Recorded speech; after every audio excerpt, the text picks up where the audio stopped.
Welcome to Cinema Convos. This is the show where we bring guests with different tastes in film to have a meaningful discussion about the art of cinema. And today, I'm your host, Yash. I'm here with my co host, Zach, and it's our annual episode announcing our Oscar predictions for what will win in all 23 categories for the upcoming Oscars, which is going to be on March 2nd, upcoming Sunday at the time of this recording. And yeah, we're going to go through our picks and we're going to say why we choose certain films and our reasoning, and we're going to agree often. We'll see how it plays out. For myself, I will say I did a pretty good job watching Oscar nominated content. I hit 45 out of 50 nominated films. And just so the listeners know, the five films I have not seen are The Girl with the Needle, No Other Land, soundtrack, what's that movie called? Soundtrack to a Coup d'etat, Gotcha. Porcelain War, and Death by Numbers. There's no like real rhyme or reason. It's just a matter of tracking these films down was a bit harder and time limitations. But I watched everything else, so I feel like I'm pretty equipped, and I think a lot of the trends we've observed will be really interesting to talk about in our final picks for this year. So yeah, Zach, I'll let you kind of share a little bit and let us know what's how this episode's gonna go. Yeah, well, here we are. Yeah, no, this is the Oscar episode. This is where we're gonna make our picks based on what we think is gonna win. Just also kind of want to reiterate, this is not what we necessarily want to win in all cases. This is what we think is gonna win. Yash and I watch the awards races fairly closely, so we have a good idea of kind of what we're talking about here. Yeah, so I think so. What we're going to do is we're going to go through all 23 categories. So that's 20 categories that are the feature film ones, and that's including all the three short film categories as well. We're going to go through them category by category, kind of talk it through, and Yash and I are each going to give our picks. So yeah, Yeah, that's the plan. for this episode, I put together a PowerPoint similar to what I do with the nominations, but this one kind of has every nominated film, every nomination, and with that, I kind of indicate which of the precursors that it's won, so we have a good kind of easy reference for that. It's not all cases, upsets can happen, but it's a pretty good indicator. If it's won everything, it's probably going to win this um, just generally. So yeah. So with that said, let's start with the big category, Best Picture. All right. Yeah. What do you think, Yash? So after our last episode, not much has changed for me. I still think Anora is the film I predict to win Best Picture. I did at one point think it might be The Brutalist.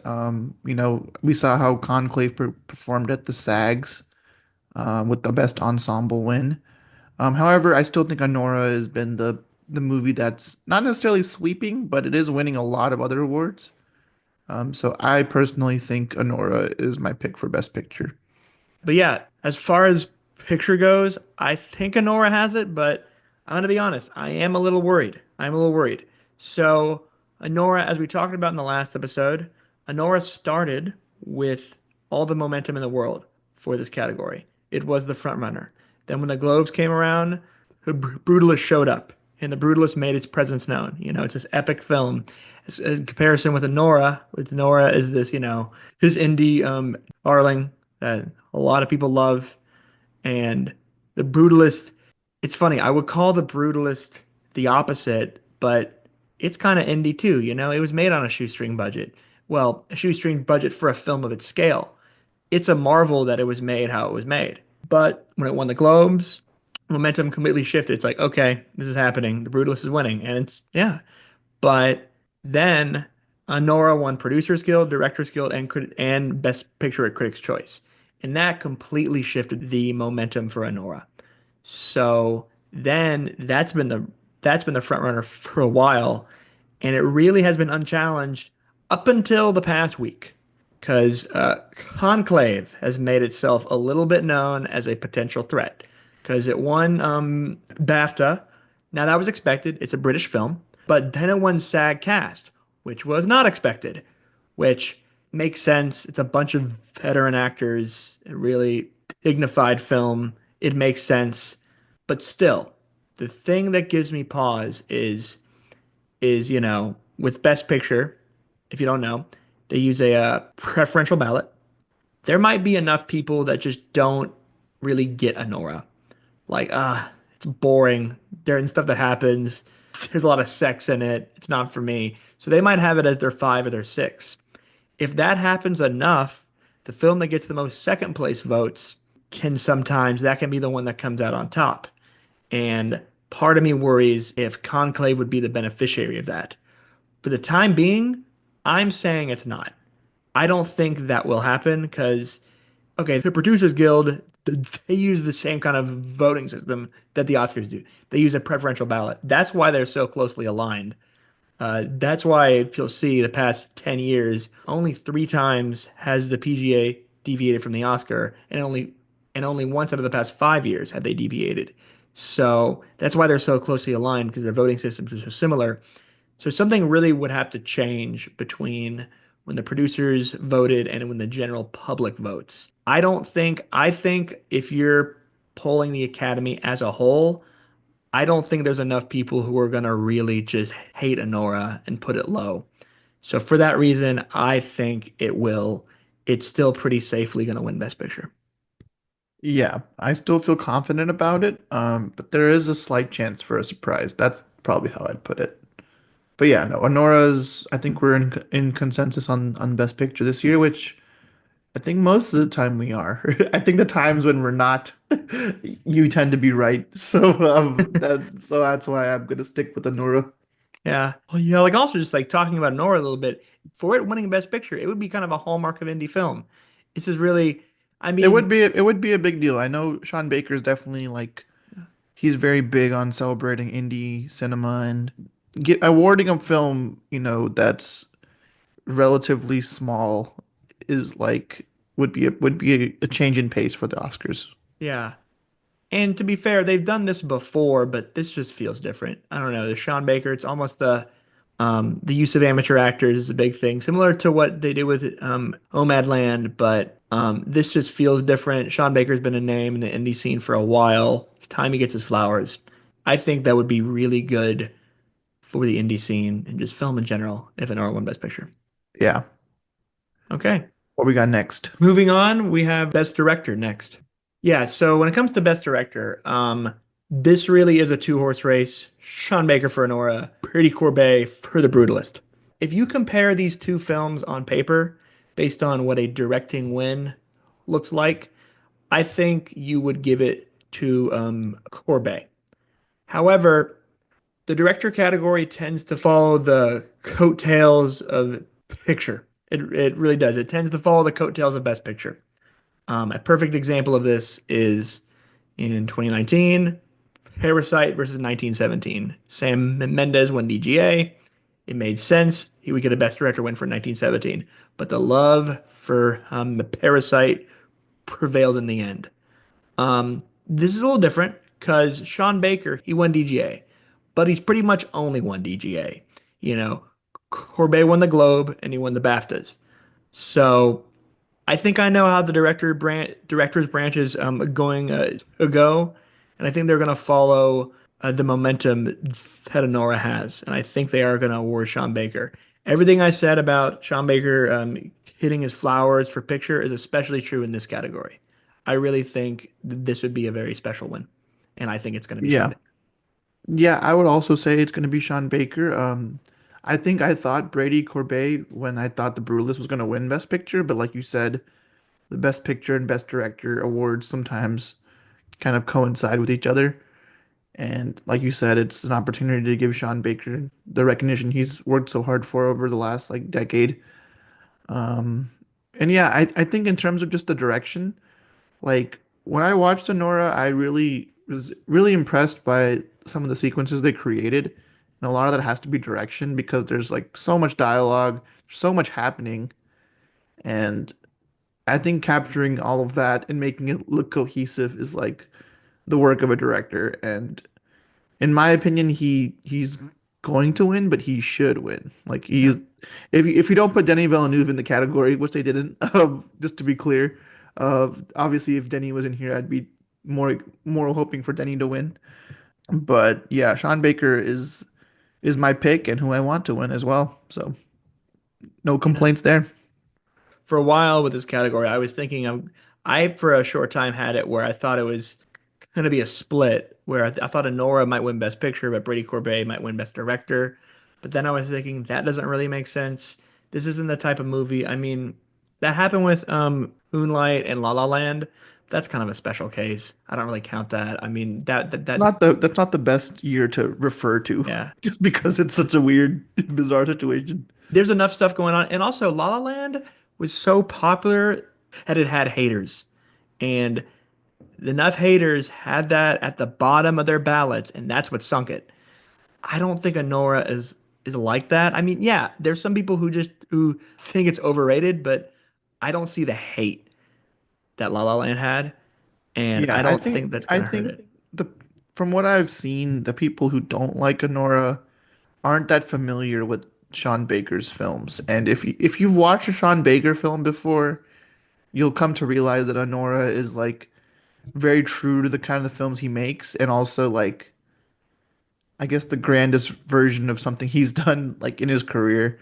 Yeah, And it's always very character focused and it's very performance focused, and it's not always like the most, I guess, like sensational story. Like it's more grounded in reality, and I think that's cool, but it might not be accessible for everyone. mm, And when a movie's awarded this much, it's going to generate hype, and it can't always live up to the hype. true. But like, I think outside of that 2016 example, I just think this isn't a movie that like they won't award this without awarding director. Conclave would be one of those films, even if Edward Berger were nominated for Best Director, I feel.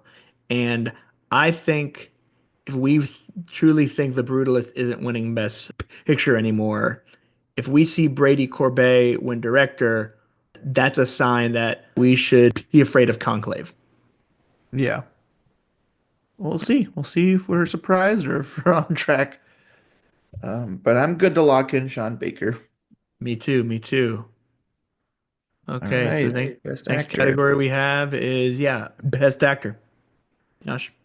Okay, so for me, it's pretty simple. I mean, outside of, to be honest, it's funny we waited to do this till after the SAG Awards, and the SAG Awards did not really help my predictions at all this year. But I still think Adrian Brody is who I would go with. There is reason to worry about Timothy Chalamet after the SAGs, which is why I would put him at number two. But Adrian Brody has pretty much swept this category otherwise, and he really is probably the best performance of the year. So I would stick to my guns and pick Adrian Brody for this one. So for me, yeah, I would also go with Adrian Brody here as well. He's swept everything except for the SAG, and the SAG loss is easily explainable by the fact that the Screen Actors Guild for some reason hates The Brutalist, and I don't know why. Because They did leave it out of a lot of yeah, categories. it got under nominated. It didn't. It really. I think it only got Adrian Brody for at the SAGs nominees wise because it didn't get Guy Pearce, didn't get Felicity Jones, and didn't hit Ensemble. It got nearly shut out. So if they're going to treat it that way at the nominations, should be no surprise that they give it to Timothy Chalamet. Which, by the way, I mean Timothy Chalamet is great in Complete Unknown. I mean he really is that music biopic that the Oscars have awarded in the past, and they love giving awards to, but Adrian Brody's performance is showier. It feels more raw and it feels like more like real acting. I don't know. Well, Adrian Brody's performance, I think it's like I would describe it as it's a very quiet performance. Like it's a lot of there is a lot of dialogue, there's lots of talking. His character's a very smart guy. But the way he just like conveys so many different emotions, so many different struggles that this character faces in this movie, I feel Timothy Chalamet's performance may have been the favorite if Adrian Brody did not do The Brutalist this year. But yeah, I think this is one of those performances. It's just hard to ignore. It's very central to the movie itself. But I Um, would like to take a moment to shout out Coleman Domingo, who is outstanding in Sing Sing and probably won't win for this, but I'm really glad he's at least nominated. Yeah. No, and it's so funny with Adrian Brody, he's not someone you see in movies a lot. The Pianist that came out 22 years ago, he won his Oscar for that. And it's not like he hasn't been in movies since then, but like they've been kind of few and far between. And then he comes back on the scene and makes this.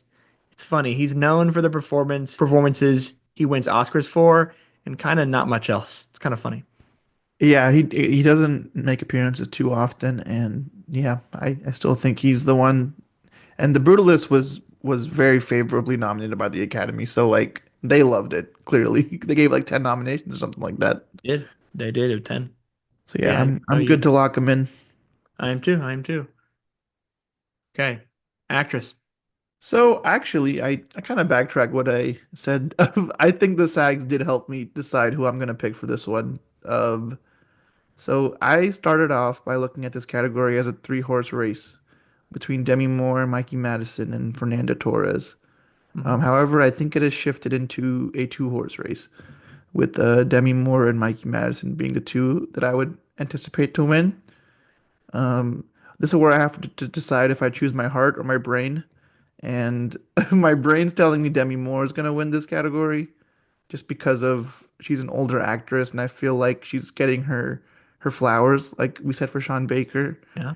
And Mikey Madison's a young actress and they might just overlook her because of that.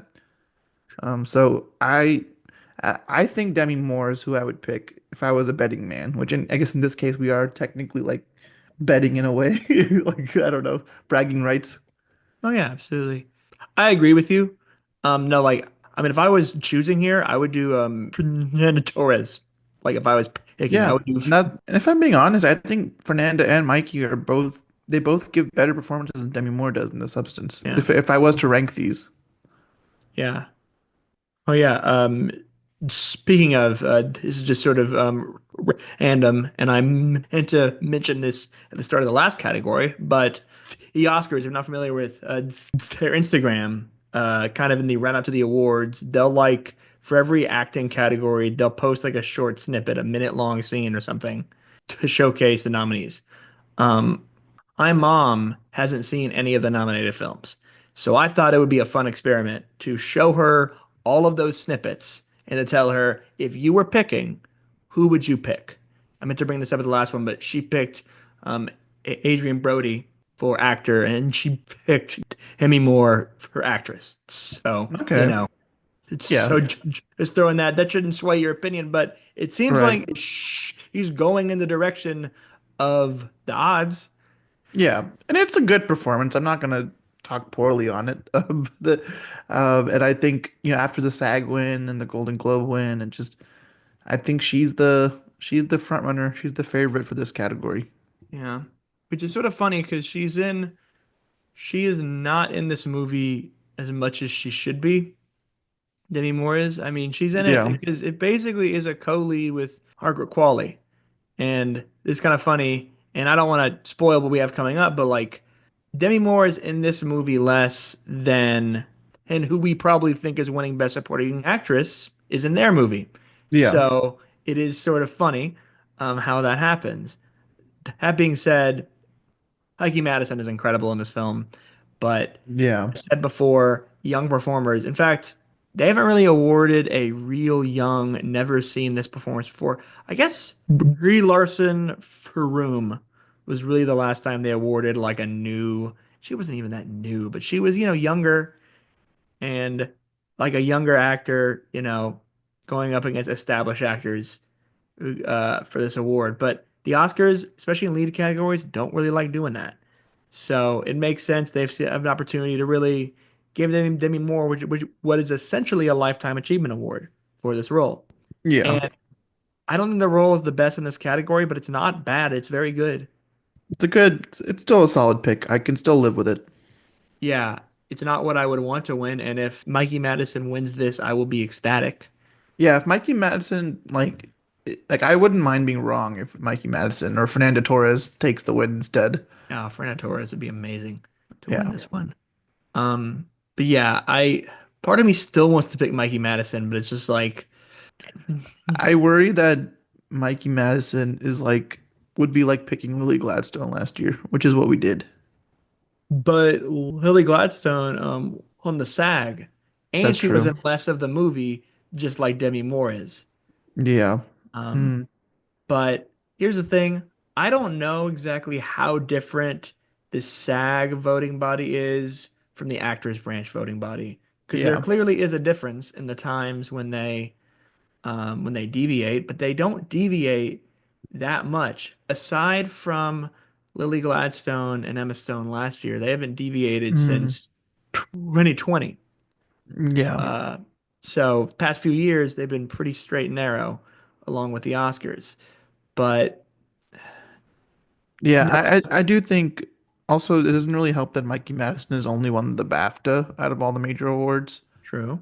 I don't think BAFTA is necessarily a precursor for the Oscars, so it doesn't really strengthen her case. Yes, but also it's funny. In 2023, they were entirely right. In 2020, Yeah. when there were two upsets in actor and actress for Anthony Hopkins and Frances McDormand, the BAFTAs were the only ones who called that one. So the BAFTAs can be a surprisingly accurate precursor. They're just not consistent. Yeah, it just But depends on the year.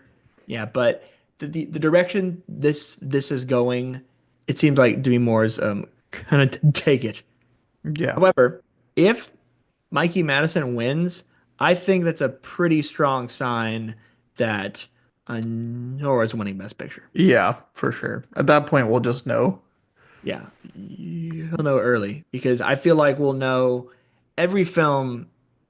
This is every year they have through the course of the night they have like stepping stones or stumbling blocks. It's usually screenplay. Okay, well, if you get that, if you miss out on that, well, then you're in trouble. But if you get that, it's one step closer. Then it's your acting category. You got that, you missed that, director, and then picture. And um, I think actress is going to be the first real challenge for Honora. And even if they miss that, they're still not dead in the water. But it just doesn't seem to be going Mikey Madison's way right now. And I do think they're going to give it to Demi Moore. Yeah. Solid. Okay. What's next? Best supporting actor. Oh, this should be short and sweet. Yes, it will. So Kieran Culkin has swept this category for a real pain, and I think that trend will continue. And I hope his speech is better than the one he gave at the SAGs. Uh, Yeah. Guy was a little bit all over the place, but we love him. We love you, Kieran, and I think there's not much to say here, for me at least. No, I agree. I agree. Kieran definitely gave a great performance in A Real Pain, that was one of my favorite films of the year. And what's funny about his performance is it was much more, I wouldn't call it a subtle performance, but it seems like Kieran Culkin just playing Kieran Culkin a little bit. Um, Yeah, there's only I feel like in all of his roles, he's only doing a little bit of acting. He just truly is like this charismatic of a guy. Like, yeah, no. um, yeah, Um, he's really good in this film, and I think it's well deserved. yeah. I should point out here, when I show my mom the clips, supporting actor, she actually picked Jeremy Strong. So, Oh wow, yeah, I mean Jeremy Strong's a great actor. yeah. Um, I think Guy Pearce gives a very like traditionally recognized performance in the Sure. Brutalist. Like it's very like flashy and like almost over the top in a good way. Like he's such a villainous guy in The Brutalist, and like mustache twirling villain, kind of energy. Yeah. Um, but yeah, I think Kieran Culkin's the one, and I'm happy with it too. That's who I'm rooting for too, so it works out. Oh, I agree. Yeah. I mean, he's won everything. He's swept. It seems like supporting actor in recent years have been sweeps. Something we need to bring up, and this is a kind of a loaded phrase when it comes to Oscars. Category fraud is alive and well. And by that I mean performances that are arguably leads being submitted for supporting because they have a better shot. Yeah, Both Kieran Culkin and who we presume we will be predicting for Best Supporting Actress, they have more than 50% of screen time. yeah. That's a lead if I've ever heard of it. And his stuff happens a lot, but it makes you kind of wonder sometimes, would Kieran Culkin win if he was in lead? I don't think so. I don't think so either. No. but it's just kind of interesting to think Yeah. about that. But no, but that doesn't take away from Kieran's performance at all. I think he's Yeah. definitely going to win this. Yeah. Okay. Best supporting actress. So I think similar to Best Supporting Actor, Zoe Saldana has won all of the other awards, and she's the bright spot in what is the mess that is Amelia Perez. Yeah. So if you're gonna honor that film for anything, I think this is definitely one of the categories that I think it is deserving. However, I'm very happy if Ariana Grande somehow steals the award from her. But Yeah. Um, I I don't see the upset happening. I would love to see it happen. I would yeah, absolutely love to there's see it always happen. Wicked Part 2. I'm sure she'll probably get nominated for that as well. There's always Wicked Part 2, yeah. But as we've seen, sequels of blockbuster films don't always perform as well Right. as they should. Dune. Dune, yeah. Yeah, Dune Part 2 is a good example of that. But yeah, Zoe Saldana is my pick, and I don't think that will change. Yeah. I was thinking because Zoe Saldana is basically from the backlash that Amelia Perez has experienced. So Zoe Saldana has been basically untouched. Yeah, Um, it hasn't affected her winning streak at all. So, at all, at all. There was a worry that they might, and well, there's so many people who don't like the film, but there's enough people who are like, I don't like the film, but I do like her performance. And this also is being seen as a Lifetime Achievement Award in a way. I mean, yeah, she's been in two of the biggest movies of all time, and there's not really any awards to show for it. Yeah. Like in terms from a box office standpoint, she was in Avatar and Avengers Endgame. Like that's a crazy track record. Oh yeah. Do you remember when the Oscars a few years ago where they were gonna introduce like a new category, best popular film? Yeah, I thought that was dumb.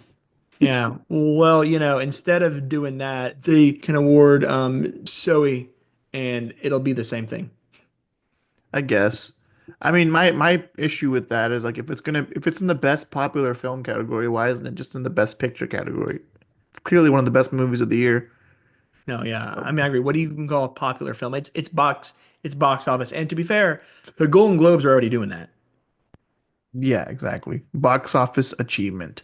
Box office achievement, which I mean, listen, if you want to award Barbie and Wicked, this is your opportunity. But I do think that this is an award for the goodwill that she has amassed and the things that she's done in Hollywood. And as much as I'm not as a big fan of Amelia Perez, her performance is actually pretty good. I do have problems with it. I'm not gonna lie. Um, Yeah, I still wouldn't say it's the best. I think I don't really remember Isabella Rossellini in Conclave, if I'm being honest. so Um, small.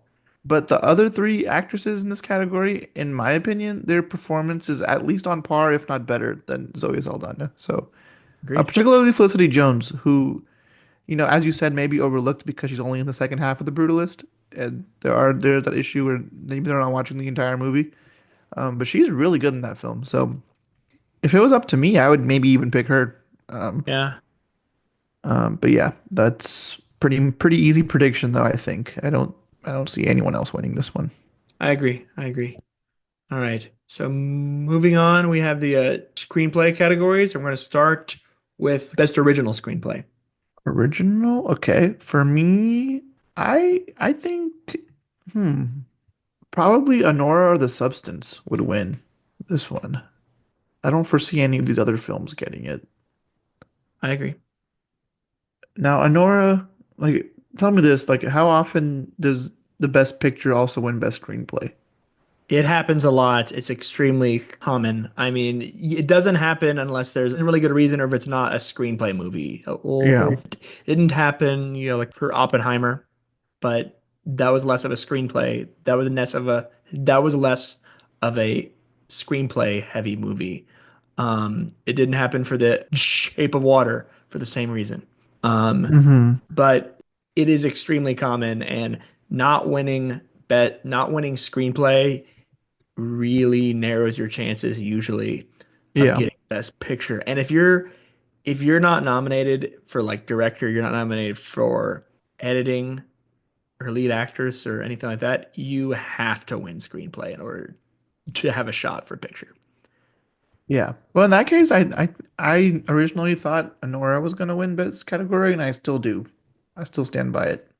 Hmm. No, The I agree. substance would be the one to worry about, but I still think Anora's script is it's a very dialogue heavy film, so I think Yeah, that's always a good thing to look at too. I agree. I definitely think The Substance is the most original of these five. Yeah, Absolutely. if we're looking at originality, then The Substance is the most original film in this Um, category. But I think all around Anora will get this one. I agree. I agree. Like this is a big thing. It's like Anora really needs this to win Best Picture. If it doesn't win screenplay, it's not winning picture.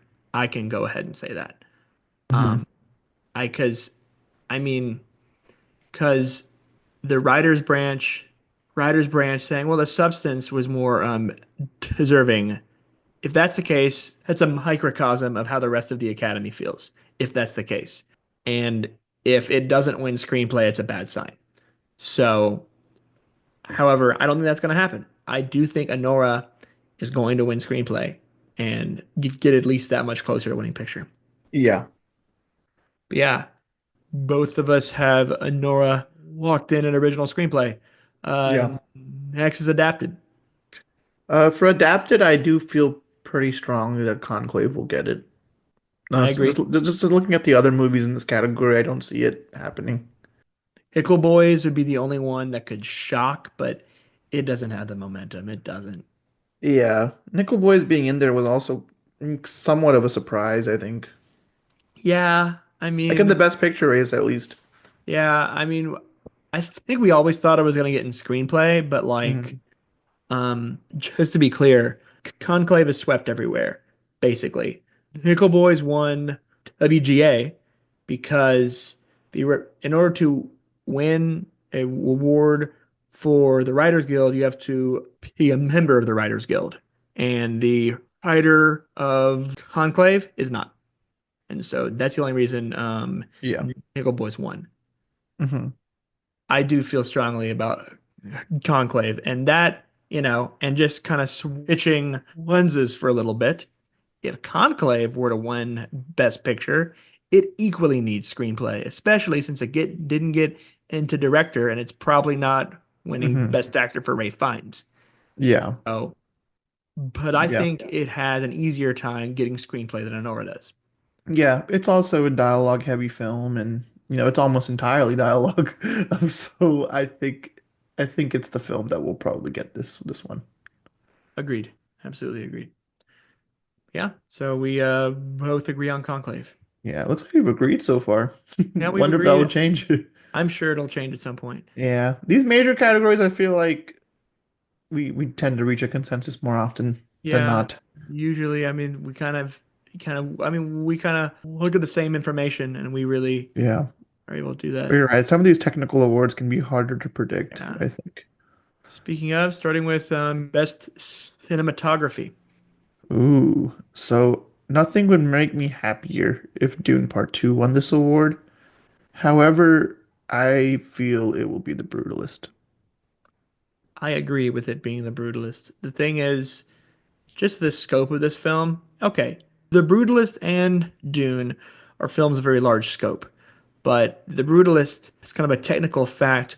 The Brutalist, it was filmed in VistaVision, a format that hasn't been used for principal photography in 60 years.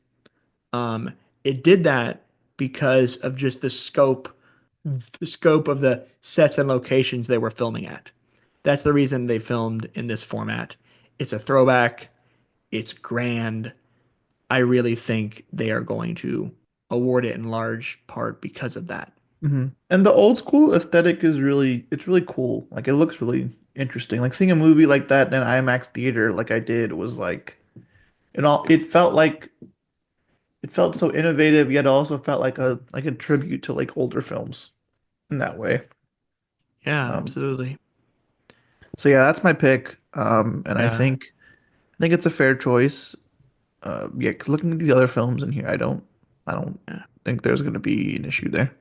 Um, Maria, I've heard is shot very well. It is. And I bring it up because it didn't win the top prize at the Cinematographers Guild. But Mhm. Yeah, That but feels like a weird one. That just feels like a weird one. I yeah, I watched it actually. It was okay. I mean, Angelina Jolie's great in it. I really don't know much about the real woman it's based on, and I don't. The thing with Pablo Larraín's films is that if you don't know who the person is, you're kind of just thrown into like a random week of their life. And it's like if you know who they are, it's really good and really interesting. But I was like, well, I don't know enough about her to like really get invested here. I get Like that. looking at Spencer and Jackie, these films are about historical figures that I just know a lot more about compared to like, the opera singer in Maria. But it's a cool style that he does. I mean, I hope he keeps making more films like that. I'm curious to see what he does. Absolutely, absolutely. Yeah. Both of us are in agreement that it's The Brutalist. Yeah, I think so. Okay. So, okay, so next we have best editing. And I think this is the category that I think is the most unclear, I think. Yeah, this one's going to be a little bit more of a maybe on the guest side for me. I do think just to bring it up at least once in this episode, if it was up to me, Challengers would be up for best editing and probably win. Agreed. But it's not in this category, No. so we can't consider it. But to me, that was the best editing I saw in a film this year. Yeah. For me, it's gonna come down to the front runners of the Oscars as a whole. I mean, Anora and Conclave, maybe The Brutalist, like those are the three that I think any one of them could win. But Yeah. I don't know who I'm gonna pick yet. I'm gonna be honest, I No. don't know.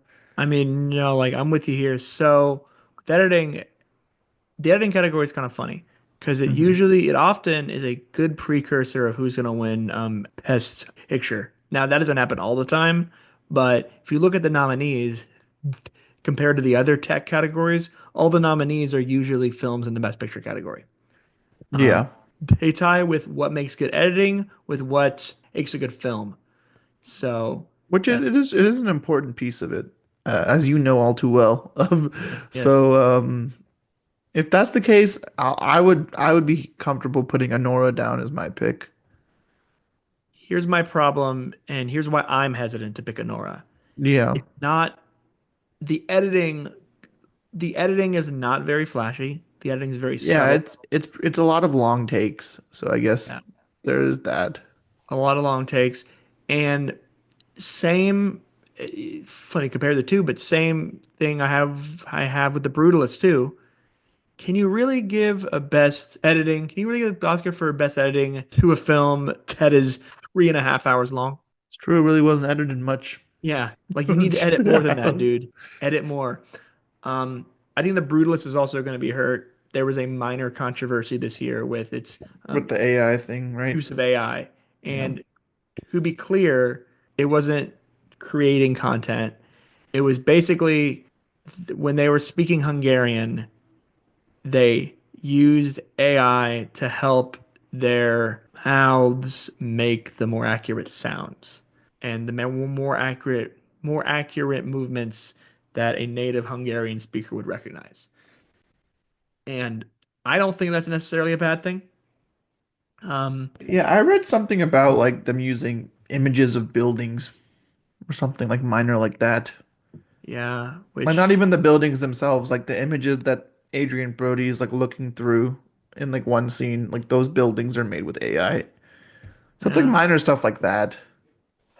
but especially in the academy, if you even get close to AI, Hmm. people get scared. I mean, Oh yeah. I mean, get AI is there. like as soon as AI stuff comes out about your film, it can really hurt the success of it. No, because AI has a chance to take away in the arts, to take away Yeah. your whole, to everything you're doing. Jobs. Like it is a chance to take your job, you know? Yeah. So of course you're going to be afraid of anything that even has a whiff of it. Yeah. Um, Um, what I will say, so Conclave is the favorite. It mhm. won the BAFTA. That's really the only thing I really The hang only my hat. award show that does editing, I guess. No, so Critics' Choice also does editing. Okay. Um, they gave it to Challengers. So Okay. They were just actually just smart, yes, basically. they were. And the guild for the editors, They don't have their awards. Their awards are happening at the end of March, Oh, which does, okay. After the Oscars. yeah, way after the Oscars. Um, this is so, but sometimes if you look at something like Bohemian Rhapsody, which one best editing? Even like, Even though the um, editing is considered bad in that film. yeah, even like Ford v Ferrari, which won the next year. Both those films have a lot of editing, and some would say they had the most editing of their years. And That's just true. think of the five. Which of these five movies has the most editing? Well, Amelia Perez or Wicked? Amelia Perez, I think, has the most editing. If you want flashy editing, this might be Oh, this because it's so crazy. Amelia Perez could realistically win editing hmm. That's a good point. I didn't think about that. because it's Because they flashy. do they do like movies where it's like, look, editing. Uh, Yeah, they don't and always Amelia care Perez if it's has good. got that. Amelia Perez has got it. So this is a Hmm. crapshoot of a category, honestly, because all five have a case. But the Amelia Perez case, I think, might be the strongest. Yeah, Amelia Perez does have a case. Is Because the backline? we'd be picking Anora because of its best picture chances, and Conclave because of, I guess, a precursor with the BAFTAs. Yeah, and also because it's best picture chances too. Those are the Yeah, biggest. exactly. And the Exactly. Brutalist, I'm stuck between Conclave and Amelia Perez. Hmm, yeah, I'm stuck too. I feel like it will be one. I think Anora is one we can eliminate if we have to eliminate one. I hate to see it, hate to see it, but yeah, Uh, but Amelia Perez's editing is way flashier than Conclave's. So yes, but now it's not just the general public, or it's not just the general academy that's voting on this. It is the editor's branch. If you are an editor with the academy, if you have editing credits, you vote on it. So it's people who know what good editing looks like. That being said, they still gave the Oscar to Bohemian Rhapsody. So go figure. yeah, I think I'm gonna go with Amelia Perez, honestly. I think that's the one to pick. You're gonna go with Amelia Perez. I kind of want to, but just for the sake of different here, I'm gonna go with the safe choice, and I'll say Enclave. Yeah, and I don't make this is the first choice I'm making in this whole predictions where I'm not sure. So, like it's gonna be there's real chance that either of us are right. Yeah, I mean, and there's a good chance that We're both of both us are wrong. wrong. Both of Yeah, us are no, wrong, and could Nora be gets any of the it. five. Like it could be any of these. Yeah. But so yeah, Okay. so I'm picking Conclave. You're picking Amelia Perez. Yeah, let's do it. Okay. All right. Let's spice it up. Okay. Now we have best production design. Yeah, for me, this one's easy. This one's Wicked. Agreed. Wicked is so its sets are so imaginative. There's so many different ones, and a lot of them are, being showcased through musical numbers. I mean, I just can't imagine it going to any other film. I agree. Uh, I could imagine The Brutalist just because of the scale of the film and its sets, but it's like it can't compare to what they had in Wicked. Yeah, Wicked, and I think if they're gonna honor Wicked for something, this is definitely one of the major ones that it should win. I agree. I definitely agree. Does it hurt now? Uh, I'm not 100% sure. Maybe you can kind of correct me here. Did a lot of the edit Wicked sets were a lot of this stuff were these actually built sets or was some of the where was a lot of it like on green screen and made in post? I'm sure it was a mix of both. I mean, Yeah. I can't imagine it all being like just actual sets. There has to be some computer stuff going on there, but Well, yeah. I mean, especially the stuff that happened like in the library and stuff. I don't think they're gonna build all that. yeah, no, I mean that'd be pretty difficult. Yeah. But yeah, I feel good about picking Wicked for this one. Okay. I'm in agreement with you. Wicked. Okay. Best sound. So best sound, I would definitely limit it to Dune Part 2 or Wicked. Uh, but of the two, I think Dune Part 2 might get it just because I don't think Dune Part 2 has gotten anything at this point, and I think the sound design in Dune Part 2 is really good. Like Yeah. I remember seeing that thing in the theater, and it just was so good. Yeah, But I but feel that. I could also see Wicked winning this one. Do you think any of the others have a chance? Like I think it's one of those two. Maybe a complete unknown. Maybe a complete unknown because it is also a music film. Yeah, that's the only one that that I think has a legitimate chance. Complete unknown's the only one I think does have a legitimate chance. I think the sound in Dune is amazing. Hmm. Um, but I think they just want to award stuff for Wicked. That being said, let's think about this. It's doing these films like if you heard the sound of Dune, so without even hearing the sound in the film, if you just saw on paper, okay, this is the sound from Dune and the sound from Wicked. If you were presented those two options without seeing the film, which one of those two would you pick? I mean, like it's a little bit hard to pick because Wicked is a musical and it has songs in it. But like I don't think like Dune Part 2 still has a really good score. So like I don't think it like Yeah, would be it would I would still like to listen to it. true. See, I'm the thing that like if I heard Dune versus Wicked for sound, I would go to Wicked, I feel like, if Hmm. just given those two options, because it is a musical, you know? Yeah. Dune, and this is a scenario where I haven't seen Dune. I don't know what it sounds like. I don't know, Oh, you haven't seen Dune Part 2? I have. Yes, Okay. I have. Yes, I have. I was like, you definitely have. Like I'm just saying for the sake of the scenario. If I hadn't seen it, I would Gotcha, think gotcha. the musical would be of the sci-fi film. But actually listening to what they do with sound is really incredible. And the parallel I'm trying to draw here is the parallel to last year's sound category. Oppenheimer versus the Zone of Interest. The movie Yeah. about the big explosion you think would be an absolute shoo-in, right? Well, if you didn't know what the Zone of Interest was, be like it's a movie about the Holocaust or whatever. I mean, it's not gonna beat Oppenheimer. That's what you'd think if you didn't see the movie. If you knew the things they did with sound in there, you know it was revolutionary. Now, I don't think the sound in either of these two films comes close to what they did in the Zone of Yeah. Interest, but No, I don't.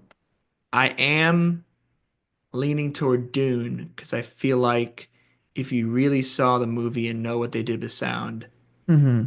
you would really recognize its greatness. Yeah. I mean, I still think I would pick Dune. Yeah. I kind of think Wicked's gonna win, but I do want Dune. I It's head versus heart, a little bit.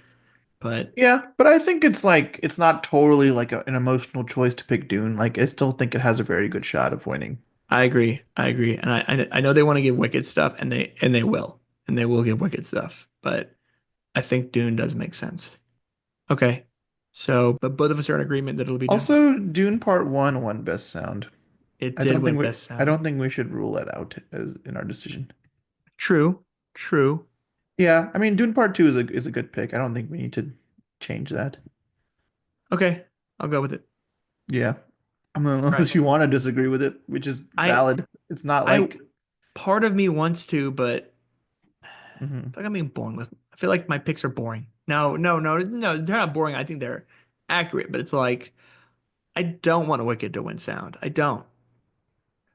Yeah, I don't think it will.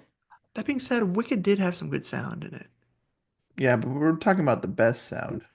Yeah. I yeah. Okay, Dune. Dune. All right, let's do it. Let's do it. Okay. Okay. So moving on to best costume design. Okay, so for costume design, I would actually feel pretty confident picking Wicked, unlike the last award. I feel Wicked is the one to beat. I agree. No, I definitely agree with that. Wicked, just looking at all the other films that are nominated, which all have great costumes, but just the costumes in Wicked, you can't compete. Yeah, it's a very much a production design and costume movie, in every way. So I think Yeah. it's fair. If you're wanting to give stuff to Wicked, this is the easiest one to give it. Yeah, absolutely. Okay. Easy. Yeah, if it's easy, we don't have to overthink it. Okay. Because otherwise we'll get in a spiral. Read. Okay. So next we have best makeup and hairstyling. I also feel this is an easy one. I feel like this has to be the substance. especially with some of the costumes near the end of the film are just so absurd and so wild. Like, I feel like it's the movie to pick. I agree. For what they do with makeup, and this isn't supposed to be a spoiler, but it is a body horror film, okay? And just imagine the makeup that has to be accomplished to make that happen. Exactly. Um, A lot goes into it. I feel like I would say the most makeup heavy films in this are The Substance and then like Nosferatu and A Different Man. Like those have a lot of yeah, makeup and hairstyling. true. Amelia Perez got nominated for that, but it's really only for the first half hour of the film. Right, right. Whereas The Substance is like throughout, there's probably elements of it. Yeah, but especially all but the first half hour of the film. Then it gets really wild. Yeah.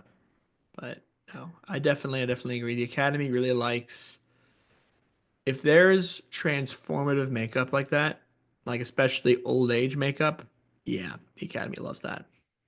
So yeah, I Yeah, I agree. agree. I think it's a good pick. So we're locked in there. Moving on to best visual effects. Visual effects. I would say Dune Part 2 for this one. Yeah, I agree. I mean, I think this was the one that was always going to Dune Part 2. Yeah, Just this is the you know, one Oscar I feel Dune Part 2 will definitely win. yeah. A lot of the reason why I was hesitant on sound because I knew it was going to win this one is the Academy for how much they clearly didn't like Dune Part 2 that much, or they just forgot about it. I mean, are they going to give it two Oscars? Yeah, I can see them giving it two technical awards. I wouldn't say that's outrageous. I could see that. Yeah, Yeah. yeah, I could see that. I could see that. It's funny with the Wicked visual effects. I know there's visual effects in it. I mean, there's clearly. It's just like the stuff in Dune. I mean, yes, they have. I mean, it's like, what do you think the main visual effects that would get recognized in Wicked are? I mean, Wicked is there's a lot of CGI, but it's noticeably CGI. You know, it's whereas some of these other films, the CGI looks a bit more real, with the Yeah, exception of I guess like Better Man. But like the other three movies, like the it's effects, real. It's real. He's that's just actually Robbie a monkey. Williams. Yeah, that's He's actually true. acting. I don't even know why it's in this category. That's a real monkey. Yeah. But yeah, Dune Part 2 is the one. Both of us are in agreement, though, that it is best visual effects. Dune Part 2. Yep. What's Okay, next? so moving on to best original score. This one's a bit harder than you would think. Because I'm thinking about I honestly Conclave was probably my favorite score of the year. However, I don't think it's really been recognized for anything else, right? Uh, Precursors. no, it hasn't. No, it hasn't, honestly. And because I picked it for other award shows and it didn't win, I'm hesitant to pick it for this one. Yeah. Is The Brutalist the front runner for this one? Yes, it Yeah. is. Okay. Yes, it is. It won the BAFTA. Critics' Choice has no help here because do you know what won a Critics' Choice? Challengers. All right. If Challengers was in here, I would pick Challengers. They loved Challengers, but the Academy Challengers would did does not. deserve does deserve best score. It absolutely does. It absolutely does. Score and editing and picture and Best Hmm. Actress and Dea and literally five other nominations on top of that. Um, It but deserves way more love than it's gotten. yeah, That's it for sure. deserves the love Amelia Perez got. Yeah, that is correct. But based on these trends and the score in The Brutalist is very good. There's a lot of big sounds. So I would pick The Brutalist. I agree. No, I definitely agree. Th this one is harder, but The Brutalist is definitely considered the front runner here. Yeah, I still think that's a fair pick. It's a good score. Yeah. Oh, um, I was just thinking the Golden Globe's not on here because the Golden Globe also went to Challengers. Yeah, like the score, like Challengers is the best score, so that's why it should be in here. But You know, if the Academy, because back in like the 30s, the Academy used to have this thing where it would do write-ins, so for films that weren't nominated, and mm, if for this, Challengers would definitely be deserving of a write-in, yeah, honestly. Absolutely. But as it stands, we'll go with The Brutalist. Go with The Brutalist. Okay, best original song. So here is another one that I think Amelia Perez will take. For El Mal, I believe will win Best Original Song. Yeah, Um, Probably the best song in the movie. So there's that. Um, is it the best song of the year? I mean, I obviously. guess because because of a loophole, you can't nominate Wicked for best song. True. Um, yeah, I mean, if it was up to me, like one of the songs from The Wild Robot would probably be in here. What about the one from Sing Sing? That's a great song. That's probably in this batch, that's my favorite song. Yeah. But Um, yeah, it's I think Sing Sing will largely be ignored at the Oscars. yeah, I do agree that that song from Emilia Perez is gonna get nominated. This is the weakest field in a long time, which is also kind of funny because this is also the year that the Oscars just coincidentally decided to not have the song nominees perform at the Oscars like they usually do. Yeah. I mean, I guess they figured it wouldn't be that dope of a concert. It Yeah. would be, Um, yeah, would I Zoe see no, Saldana even do it with the current state of Amelia Perez? no, because honestly, if you saw her SAG speech, she thanked her lawyers and not her cast. Hmm. So if that's showing the state of how she is with the rest of Amelia Perez. The only reason I would not, okay, so yes, I am picking this song El Mal from Amelia Perez, but the only reason I wouldn't would be to pick the song from his six triple eight. The only reason would be because Diane Warren, who just keeps getting nominated every year for movies that wouldn't get nominated otherwise Yeah. and never wins. This is her 16th nomination without a win. So, um, if Amelia Perez was real, if this category was really hit by the Amelia Perez backlash, I could see it going to that, but I don't see any reason to make that decision. I do think it's going for LML. Yeah. I think Alma has the momentum. Yep. All right, so we're both picking LML. Yeah. All right. So next is best animated feature. Okay, so for a while, I thought I was gonna pick Flow. But I think it's actually a pretty even shot for Wild Robot or Flow. I think The Wild Robot's a better movie. In fact, my favorite movies in here, my top three are not doesn't even include Flow. It's The Wild Robot, Inside Out 2, and Memoir of a Snail, my three favorites in this category. I think The Wild Robot's the one I'd pick. Okay. It has a bit of a more of a, I think, a wider appeal. Like Flow is a movie with no dialogue and it's just animation. But The Wild Robot has a pretty like well thought out story, I guess, compared to like it's not as simple as Flow is. Sure.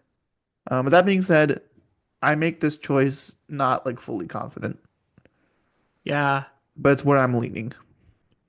I definitely agree that this is kind of a coin flip.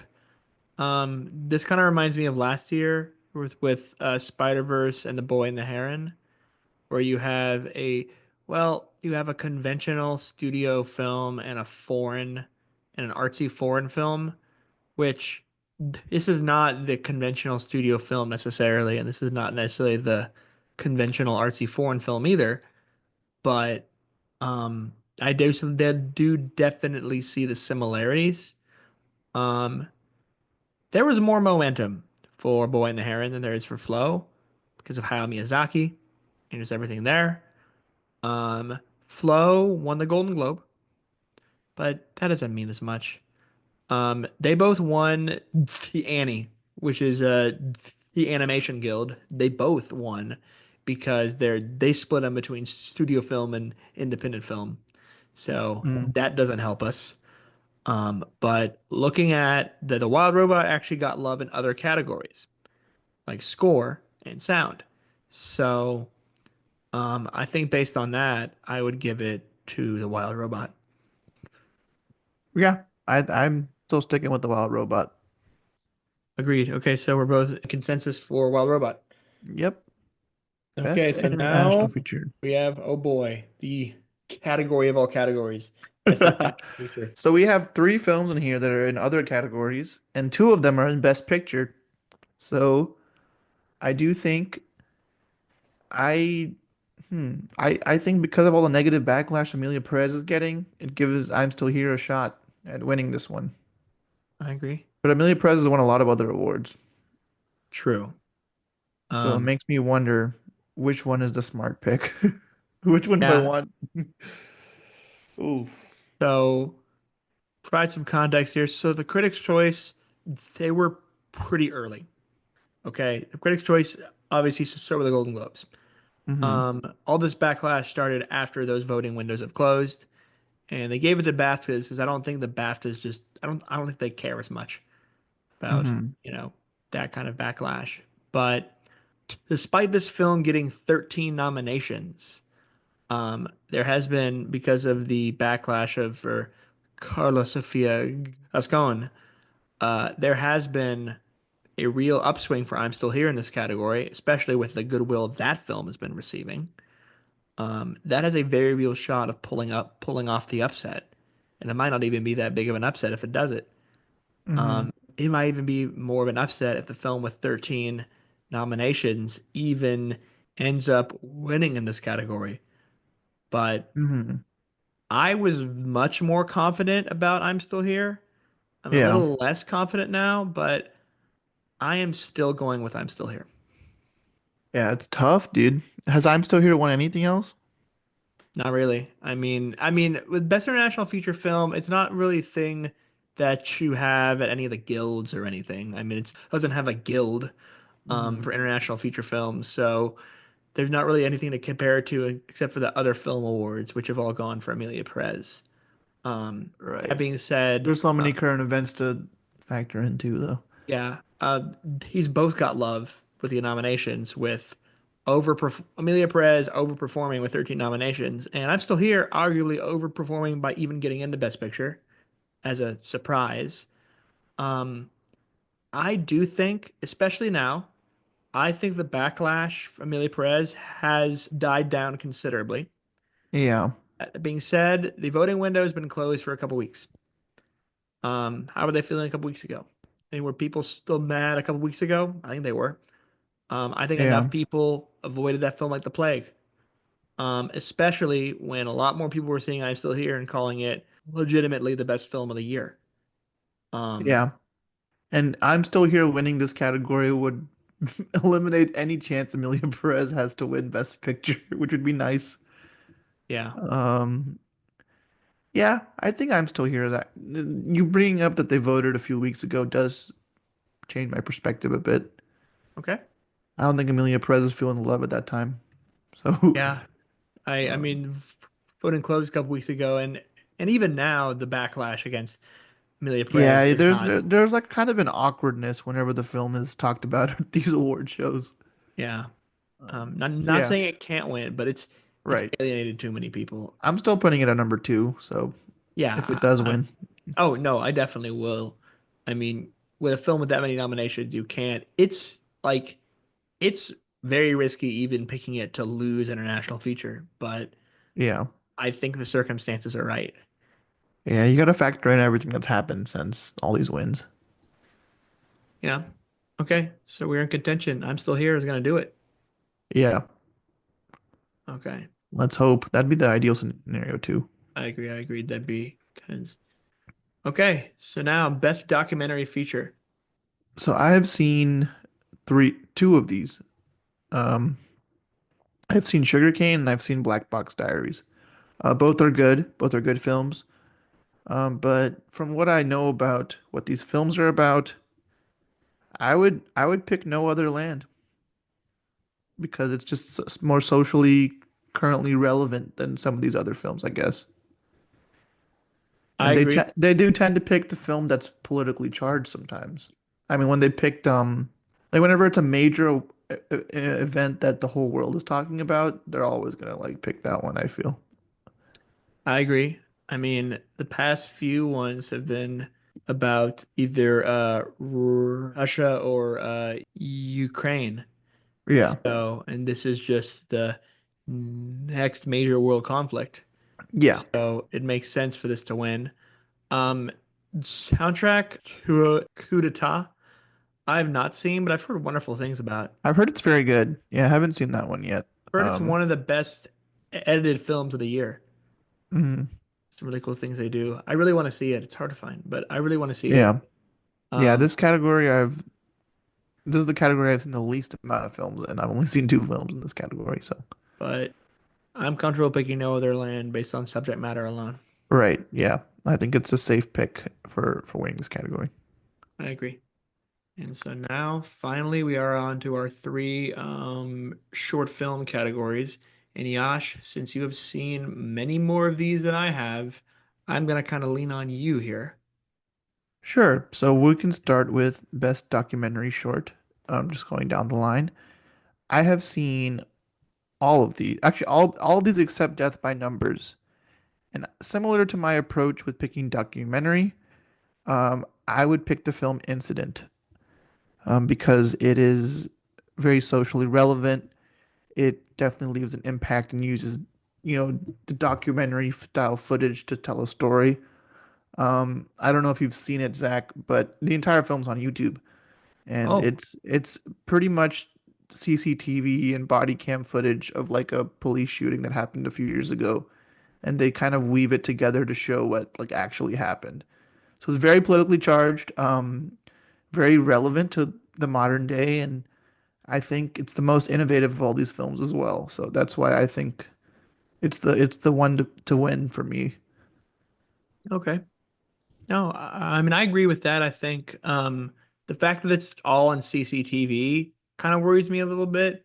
Would they really pick something that's just one single camera angle? But I think with Well, it's shorts, it's multiple angles. It's oh, not it's just multiple. one camera. Oh, it's Like multiple angles. Okay, but okay, it's all real footage that's woven together to tell a story. that's really interesting. Okay, Yeah. I think that's they do like those, like you said, with the documentary features. They love politically charged. They love politically charged films. Um, Hmm. Picks like that. So yeah, I would be fine picking that one. I do hear stuff about I Am Ready, Warden. I hear some Yeah, buzz about that. What that do is you a think good of one that one? too. I think that one's also has like a message. I mean, it revolves around the death penalty, and basically this guy is about to hit his date for like being killed legally, right? He's in Texas too. Mm, Um, where I just feel that incident is more of a nationwide issue, and I feel like they might gravitate towards that because of it. true. Just worth pointing out, Gold Derby has I Am Ready, Warden as the favorite. Mm, But I mean, that shouldn't deter you. I mean, not everyone's yeah, right. I mean, if you really think, I mean, you've seen all these movies. If you really think Incident is the one, I really have no reason to disagree with you there. yeah. I mean, it's just based on what I feel about these movies. It's not based on any other trend or anything like that. These are really the only categories that are like not in other award shows. But yeah, Incident's the one I'd pick if it was. I mean, actually, I would actually say it's the best one out of the ones I've seen. But also, I think it's one it uses filmmaking to shine light on a social topic, which I think is cool. Okay. And All right. it's like one of those movies that like I think it's a frustrating watch, as they say. So like it leaves an impact. Okay. I think I'll go with that one too. Part of me wants to go with the odds-on favorite, but like, Hmm. you've seen these I haven't, so I may just stick with you on this one. Yeah, I mean, yeah, that's it's one of those categories that I can't say I'm always going to be confident, but because I've actually seen them, that really helps. Okay. Nice. Mm. Okay, so uh Incident. Right. Best Incident. animated short. What are you thinking? So I've seen all of these, um, and I think Beautiful Men is the one I'd pick. Okay. It's a story of these brothers who go to get a hair transplant in Ye- Turkey, and the basic premise is there's three of them and they accidentally like only booked one or something like that. So very heartfelt, very grown up. There's good amount of nudity in this one, if I'm being honest, which is kind of weird. But it's all claymation, so That's not weird. as jarring. That's And it's it's not even the only. more. I'd say it's even more jarring. But the claymation nudity? Well, there's not even the thing is, I think I'm pretty sure Wander to Wonder also had nudity in it too. So this was a weird year for this category. Like I think Yuck and Magic Candies are more on the cute side. Like they're very sweet, heartfelt stories. In the Shadow of the Cypress is very heavy, but like it's also very like it's a little too artsy, I feel like, to win.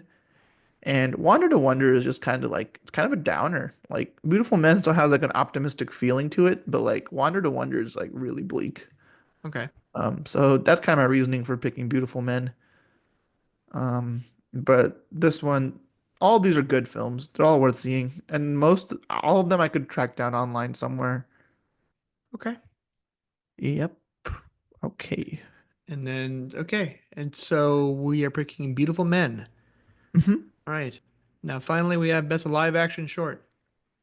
So I've also seen all of these. I think I think it's gonna be Alien or The Man Who Could Not Remain Silent. Both politically charged films. Alien is more about like a very it's about an issue that definitely very currently impacts us. So they might pick it because of that. The Man Who Could Not Remain Silent is about another historical event in another place. However, I guess the implications the movie makes can be kind of applied to anyone. Um, Now, which one's the favorite on Gold Derby for this one? The favorite is the Man Who Could Not Remain Silent. I think that's the one I would pick because I'm Yeah, pretty sure they showed it at Cannes as well. did they? Okay. Yeah. And uh interesting. Yeah, no, I mean, like I'd heard about both these films about kind of both being about those topical issues that, like you said, with documentary Academy likes to kind of stick their foot in. But I no, Mhm. I would agree with you on this one that I think this would be a smart choice to go for. But yeah, all of these were really good. Like this was a strong batch of short films. Okay. Yeah, no, I'll have to watch them. Did you say that a lot of these are on YouTube? Or like, you watch these? I'm not a robot is on YouTube. Okay. I found Anuja is on Netflix. The Last Ranger, I'm not sure where I found it, but I found a link of it somewhere. Alien, I found on Vimeo for free, and The Man Who Could Not Remain Silent, I found on Vimeo to rent for like $3. Okay. Which it's like a 10-minute movie. I don't know if that was worth it, but I really wanted to watch it, so I just caved. Caved. But yeah, I found all of these online. So yeah, I would pick The Man Who Could Not Be Remain Silent. Okay. So the man cannot remain silent. That's what we're going for. Okay. Well, those are our Oscar picks. Um, Okay, we can run through all of them real quick if you want. yeah, Josh, if you don't mind, if you want to kind of Yeah. run through what our picks are. Yeah, and I'll mention wherever we deviate. You can scroll as I say it. So Really. for Best Picture, we have both picked Anora. For Best Director, we have both picked Sean Baker for Anora. You know, like I'll just go ahead and say I think there's only one case where we deviated. I think one or maybe two, but Maybe one I two, think. maybe Yeah. two. Yeah, we actually stayed pretty consistent this year. All right, Best Leading Actor, we have picked Adrian Brody for The Brutalist. For Best Leading Actress, we have both picked Demi Moore for The Substance. And for Best Supporting Actor, we have both picked Kieran Culkin for A Real Pain. For Best Supporting Actress, we have both picked Zoe Saldana for Emilia Perez. For Best Original Screenplay, we have chosen Anora, and for Best Adapted Screenplay, we have chosen Conclave. For Best Cinematography, we have chosen The Brutalist. For Best Film Editing, Zach has picked Conclave, and I have picked Emilia Perez. For Best Production Design, we have chosen Wicked, and for Best Sound, we chose Dune Part 2. For Best Costume Design, we selected Wicked, and for Best Makeup and Hairstyling, we selected The Substance. For Best Visual Effects, we chose Dune Part 2. For Best Original Score, we chose The Brutalist, and for Best Original Song, we chose El Mal from Emilia Perez. For Best Animated Feature, we chose The Wild Robot. For Best International Feature, we chose I'm Still Here.